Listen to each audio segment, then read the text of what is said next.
सभी का आपके अपने चैनल लक्ष्य तक पर। तो चलिए यूपी टेट की क्लास का समय हो चुका है। आज की हमारी क्लास होगी हिंदी व्याकरण की।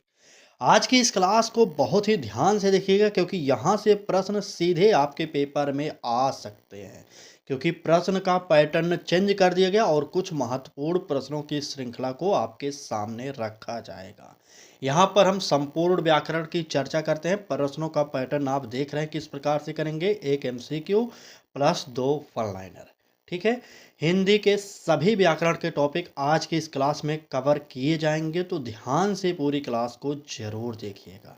और ये रहा आज की क्लास का पहला प्रश्न। कहा जा रहा है कि चतुर्भुज में कौन सा समास है।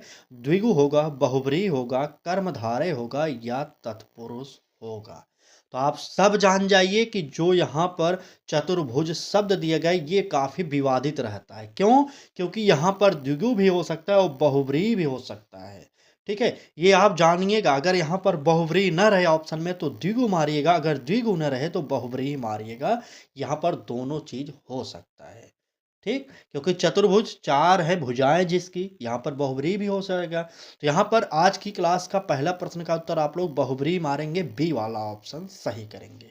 ठीक है, चले आइए आगे बढ़ते हैं और देखते हैं हमारा अगला प्रश्न जो वन लाइनर है ये क्या कह रहा है। पूछा जा रहा है यहाँ पर कि प्रतिवर्ष में कौन सा समास है। जल्दी से कमेंट करिए और बताइए कि प्रतिवर्ष में कौन सा समास होगा। यहाँ पर अव्यय शब्द आया तो इसलिए हमारा अव्ययी भाव समास हो जाएगा। नोट कर लीजिए। ठीक है, अव्ययी भाव समास। अगला प्रश्न देखिए, कह रहा है कि निराश में क्या उपसर्ग है ये आपको बताना है। तो निराश में जो निर है यही हमारा उपसर्ग हो जाएगा। हलंत नीचे जरूर लगाएगा, नहीं तो आपकी एक नंबर जरूर कटने वाला है। ठीक है, चलिए बात अगले प्रश्न की करेंगे। दुर्गंध में उपसर्ग क्या है। दू है, दुर है, दुह है या दुस है। चलिए जल्दी से बता दीजिए कि दुर्गंध में कौन सा उपसर्ग है। तो दुर्गंध में उपसर्ग दू है। आपको मैंने बताया कि जो है शब्दों के पहले जो लगता है वो लगता है क्या, उपसर्ग लगता है। ये आप जानते रहेंगे। और जो बाद में लगता है उसे हम क्या कहते हैं, प्रत्यय कहते हैं। इतना आप जानते रहेंगे तभी आप उत्तर निकाल सकते हैं। चलिए वन लाइनर देख लीजिए। कह रहा है मधुरता में कौन सा प्रत्यय है। तो यहाँ पर ता प्रत्यय है। अगर पूछा जाए मैं किस प्रकार का प्रत्यय है तो ये है तद्धित प्रत्यय। ठीक है, तद्धित प्रत्यय। देखिए क्लास में 60 प्रश्न कराते हैं डेली, तो क्लास ज़्यादा बड़ी ना हो जाए इसलिए क्लास की स्पीड भी ठीक ठाक रखनी पड़ती है। चलिए बात अगले प्रश्न की करेंगे। मुख चंद्र समान में अलंकार कौन सा है। देखिए अभी तक आपने क्या क्या पढ़ा है, समास का क्वेश्चन पढ़ लिया, उपसर्ग का, प्रत्यय का, इस प्रकार के क्वेश्चन आप पढ़ लिए। तो यहाँ पर तीसरे प्रश्न में ही आपके सामने अलंकार का प्रश्न आ चुका है। तो आज की क्लास पूरी व्याकरण कवर कर लीजिए आप लोग। ठीक है, यूपी टेट 30 में 30 हिंदी जरूर लाना है क्योंकि हिंदी बहुत टफ नहीं पूछी जाएगी। ठीक है, चलिए बात करेंगे प्रश्न की। तो कह रहा है कि मुख चंद्र समान में अलंकार है, क्या होगा, रूपक होगा, उपमा होगा, उत्प्रेक्षा होगा या अनुप्रास होगा। चलिए प्रश्न संख्या 3, जल्दी से बता दीजिए कि मुख चंद्र समान में कौन सा अलंकार है। तो देखिए मुख तो है लेकिन किसके समान है, तो चंद्रमा के समान है। यहाँ पर उपमा दी जा रही है तो उपमा अलंकार हो जाएगा। नोट करिए बी वाला ऑप्शन सही हो जाएगा। ठीक है, अगर आपसे पूछा जाए कि पग पग पर में कौन सा अलंकार है, पग पग पर कौन सा अलंकार है इस शब्द में, तब आप क्या बताएंगे। ये तो टफ वाला प्रश्न है, अब आप बताइए तब जाने। चलिए बिल्कुल पुनरुक्ति, बिल्कुल पुनरुक्ति क्या होगा, बिल्कुल पुनरुक्ति प्रकाश होगा। यहाँ पर नोट करिए, यहाँ पर ये अलंकार है। अगर आपसे पूछा जाए कि गजानन का पर्याय, हमने आपको बताया कि पेपर में पर्याय लिखा रहा है तो पर्यायवाची समझ जाइएगा, पर्याय का दूसरा अर्थ मत लगाइएगा। ठीक है, यहाँ पर पर्याय लिखा गया इसका मतलब यहाँ पर पर्यायवाची हमें बताना है। तो गजानन का जो पर्यायवाची होता है वह क्या होगा, गणेश हो जाएगा। ठीक है, चले बिल्कुल, अगर क्लास अच्छी लग रही हो तो लाइक करिए, चैनल को अभी तक आपने सब्सक्राइब नहीं किया तो कर लीजिए। चलिए, देखते हैं प्रश्न में क्या कहा जा रहा है। तो कहा जा रहा है कि विद्यार्थी ने पुस्तक से उत्तर लिखा। यहाँ पर जो शब्द दिए गए पुस्तक से ये क्या है? कर्म कारक है, करण कारक है, अधिकरण कारक है या संप्रदान कारक है? हमने आपसे कहा था कि आप इन कारक चिन्हों को ज़रूर याद करिए क्योंकि यहाँ से प्रश्न बार-बार बनता है। ठीक है? कर्ता ने कर्म को करण से, तो नोट कर लीजिए करण से, यहाँ पर करण कारक हो जाएगा, बी वाला ऑप्शन सही होगा। ठीक है? आगे बढ़िए, अधिकरण क्या होता है? संप्रदान क्या होता है? इसका कारक चिन्ह आप लोग कमेंट बॉक्स में ज़रूर बताइए क्योंकि हमने इसे आपको बता दिया है पहले ही। ठीक है? चलिए बात करेंगे प्रश्न की। तो कह रहा है कि तक जो शब्द दिए गए यह किस कारक चिन्ह का है? तो यहाँ पर नोट करिएगा अधिकरण।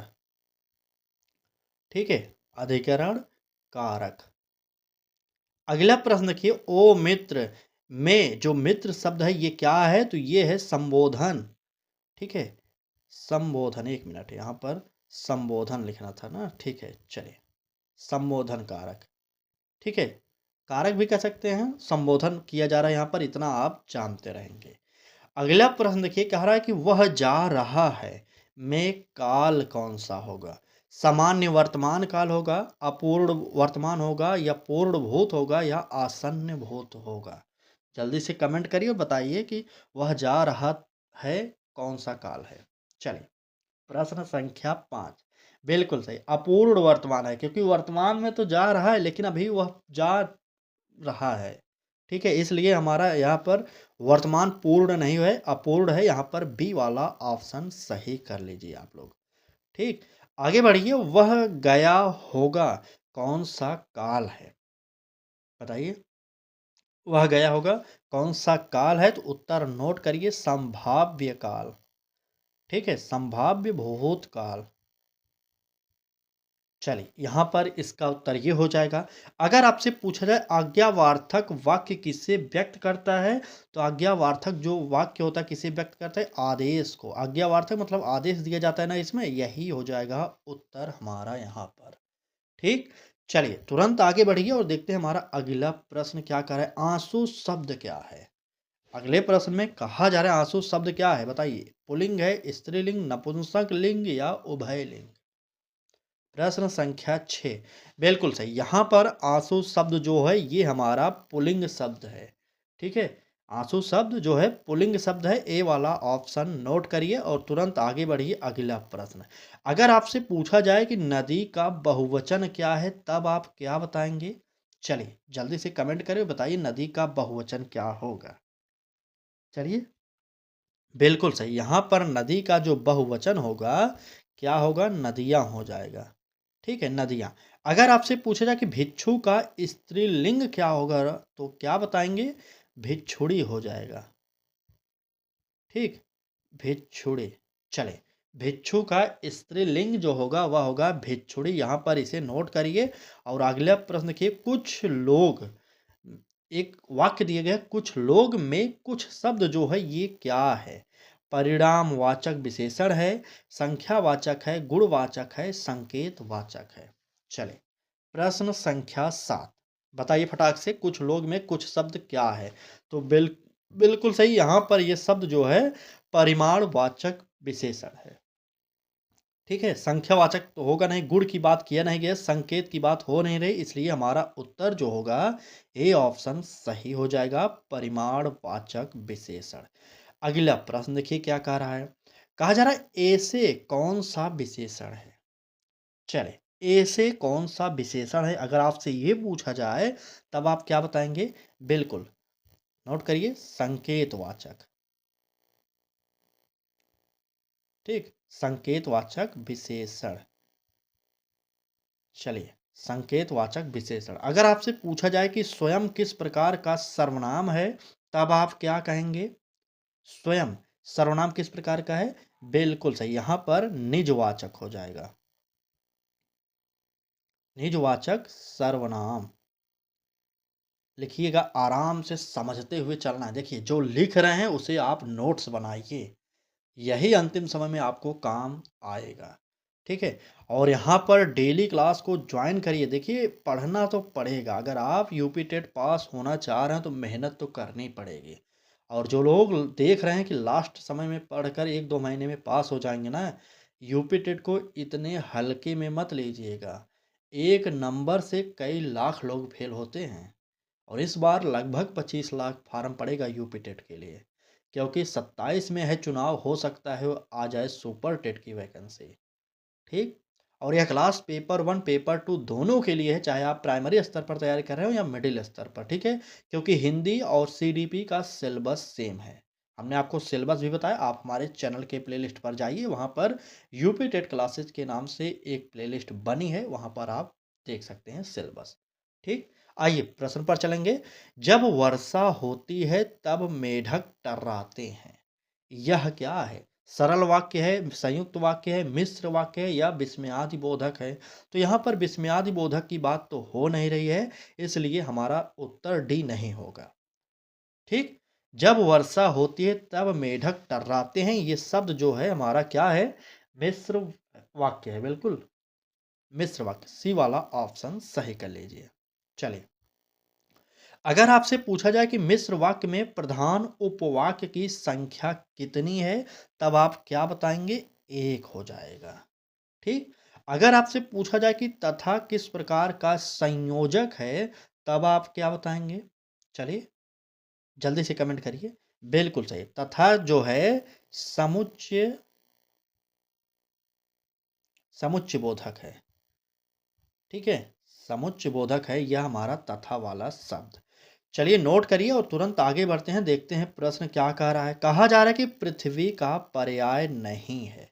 पृथ्वी का पर्याय कौन सा नहीं है? धरा, वसुंधरा या क्षिति या नभ? चलिए, क्षिति जल पावक गगन समीरा, आपको पता होगा ना, पंचतंत्र से रचित शरीरा, बिल्कुल। चलिए, यहाँ पर पृथ्वी का पर्याय, पर्याय मतलब पर्यायवाची कौन सा नहीं है, तो पृथ्वी का पर्यायवाची जो नहीं होगा आपको जानना चाहिए, नभ दिया गया, तो नभ मतलब क्या होता है? आकाश होता है। ठीक है? बाकी धरा, वसुंधरा, क्षिति, इसका जो अर्थ होता है पृथ्वी होता है। ठीक? अगला प्रश्न देखिए, कह रहा है कि आरंभ का विलोम क्या है? चले, आरंभ का विलोम तो अंत कर देंगे। ठीक? अगर पूछा जाए असत्य का संधि विच्छेद क्या है, तो आ हो जाएगा प्लस सत्य हो जाएगा। ये आप जानते रहे, क्योंकि असत्य का यही होगा संधि विच्छेद। यहाँ पर आ जो शब्द है ये उपसर्ग माना जाएगा। ठीक? बिल्कुल। चलिए, अगला प्रश्न देखिए क्या कह रहा है, राजमार्ग में कौन सा समास है? प्रश्न संख्या 10 बताइए कि राजमार्ग में कौन सा समास है? क्या तत्पुरुष है, कर्मधारय है, बहुव्रीहि है या द्विगु है?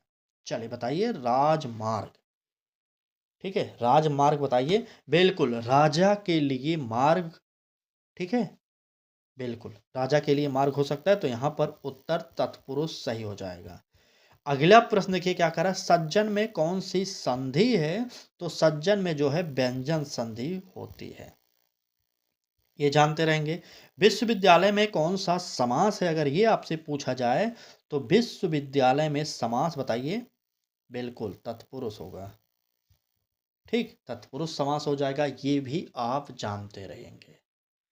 अगला प्रश्न देखिए क्या कह रहा है, देखिए अभी तक आपने 10 प्रश्न एमसीक्यू प्लस 20 प्रश्न वन लाइनर पढ़ लिए हैं। अगर आपको क्लास अच्छे लग गए हो तो लाइक कर दीजिए, और इस क्लास को अपने मित्रों तक ज़रूर शेयर करिए, और चैनल को सब्सक्राइब करिए। डेली जुड़िए सुबह हमारे साथ क्लासेज में, लाइव पढ़िए। ठीक है?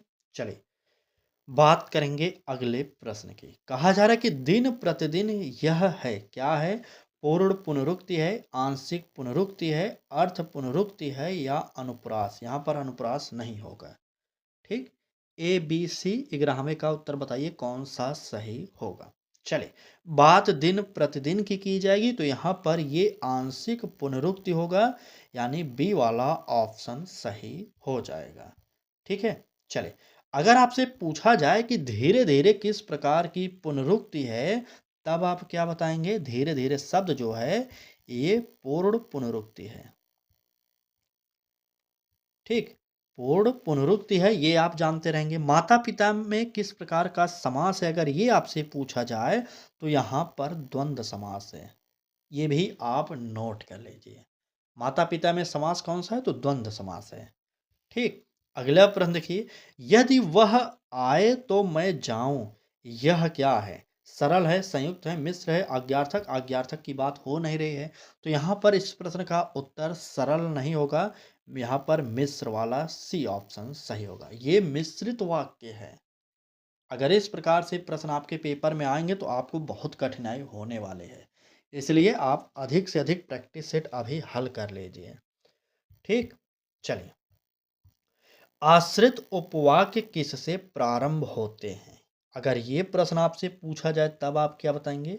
आश्रित उपवाक्य, बिल्कुल यहां पर संबंध बोधक से हो जाएगा, नोट करिए, संबंध, ठीक, बोधक, या कह सकते हैं शर्त बोधक। इसे क्या कह सकते हैं? शर्त बोधक भी कहा जा सकता है, शर्त बोधक शब्द से। ठीक है, अगर अगले प्रश्न की बात की जाए तो कह रहा है कि परंतु किस प्रकार का संयोजक है? ये परंतु शब्द किस प्रकार का संयोजक है, बताइए? ये कह सकते हैं कि विरोधार्थक है।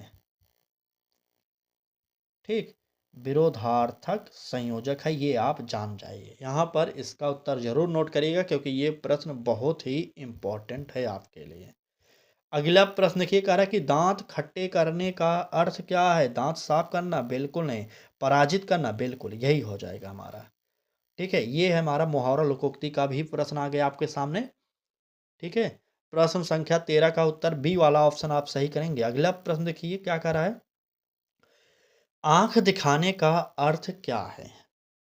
आंख दिखाने का अर्थ क्या होता है? तो बिल्कुल यहाँ पर क्रोध प्रकट करना होता है, क्रोध प्रकट करना।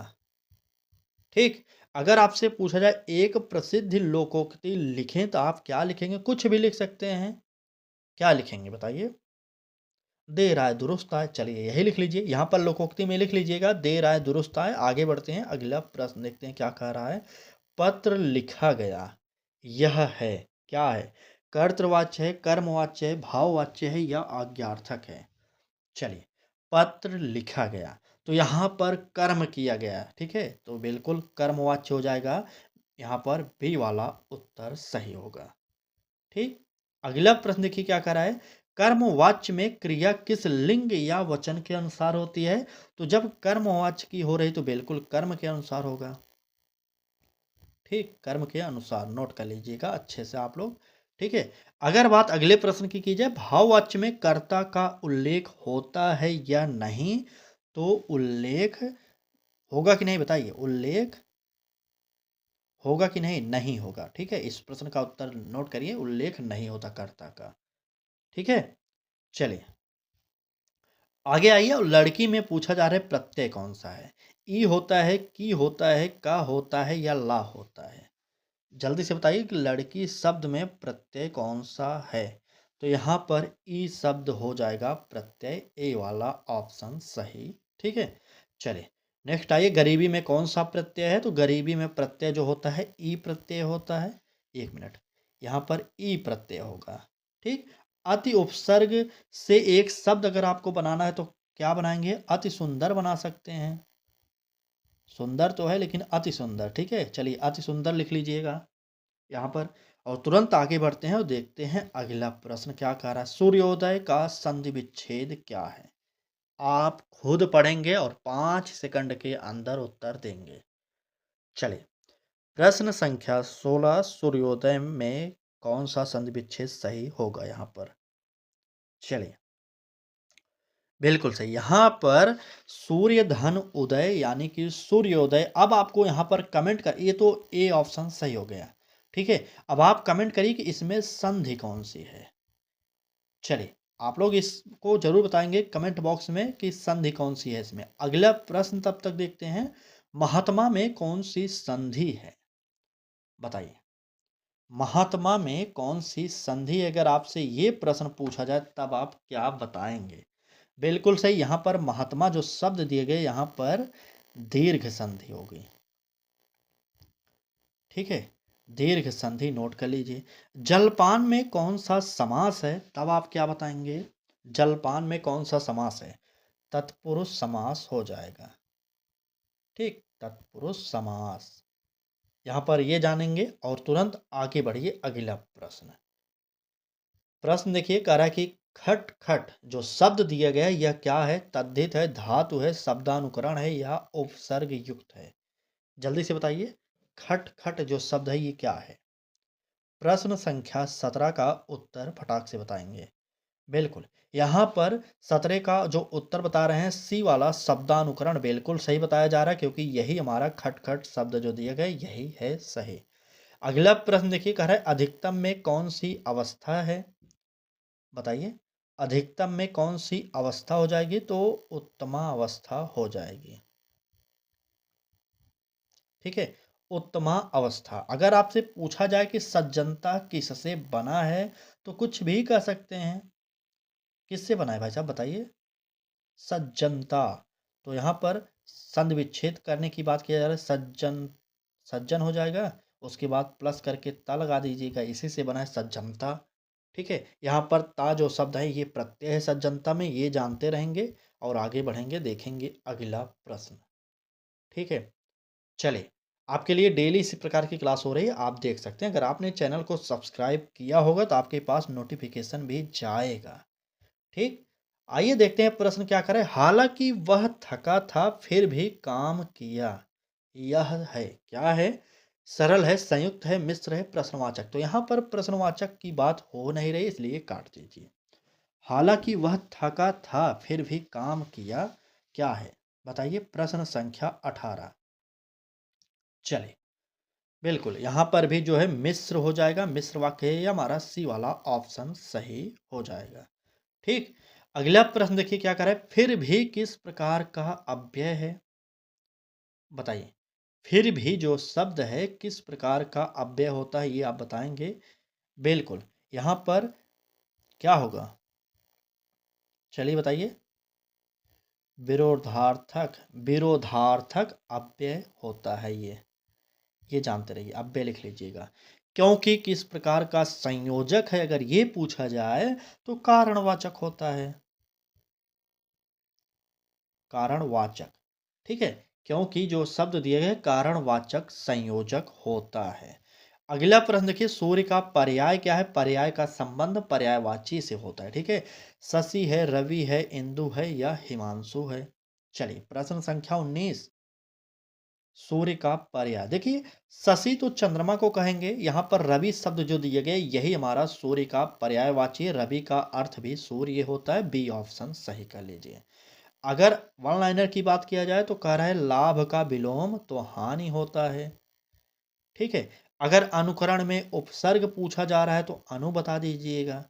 बहुत सरल है हिंदी का पेपर, यकीन मानिए, अगर आप कुछ दिन हमारे साथ जुड़ गए तो हम आपको इतनी प्रैक्टिस करा देंगे कि आप प्रश्न देखते ही उत्तर मारेंगे सही। ठीक, चले, आज की क्लास का आखिरी एमसीक्यू देख लीजिए क्या कह रहा है। वह इतना चतुर है कि सबको हरा दे, यह क्या है? सरल है, संयुक्त है, मिश्र है या विस्मयादि बोधक? बताइए, ए बी सी उत्तर कौन सा होगा?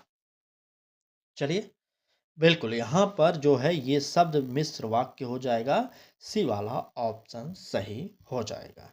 अगले प्रश्न की बात किया जाए, अतः किस प्रकार का अव्यय है, तब आप क्या बताएंगे? बताइए, अतः जो शब्द दिया गया है किस प्रकार का अव्यय है? परिणाम बोधक है। ठीक, परिणाम बोधक अव्यय लिख लीजिए यार आप लोग। चलिए, अव्यय। ठीक है, अगर आपसे पूछा जाए अव्यय लिख लीजिएगा, नहीं तो यहां पर लिख दे रहे हैं अव्यय। अगर आपसे पूछा जाए कि कभी कभी किस प्रकार का अव्यय है, तो ये आवृत्ति वाचक होता है ना, आवृत्ति वाचक अव्यय। इसको नोट करिएगा, आवृत्ति वाचक क्रिया विशेषण अव्यय कह सकते हैं। ठीक है, चलिए, तो ये रहा आज की क्लास। क्लास आपको कैसी लगी जरूर बताइएगा। चैनल पर पहली बार आए तो सब्सक्राइब करके बेल आइकन को जरूर ऑन करिएगा। ठीक है, आज आपको हमने 20 प्रश्न एमसीक्यू के ठीक है? और 40 प्रश्न जो थे वन लाइनर के कराएँ। आपको कमेंट बॉक्स में बताना है कि 20 में से आपका कितना सही हुआ और 40 में से कितना आपका सही हुआ। टोटल 60 प्रश्नों में कितने आप सही किए हैं, ठीक है? इसे कमेंट बॉक्स में ज़रूर बताइएगा और तैयारी करते रहिए क्योंकि तैयारी में थोड़ी भी ढिलाई मत करिएगा, पेपर तो होगा ही, ठीक? चलिए, आज की क्लास को यहीं पर समाप्त करते हैं। कल फिर मिलेंगे एक और बेहतरीन क्लास के साथ, तब तक पढ़ाई करते रहिए, ठीक है? चलिए, धन्यवाद।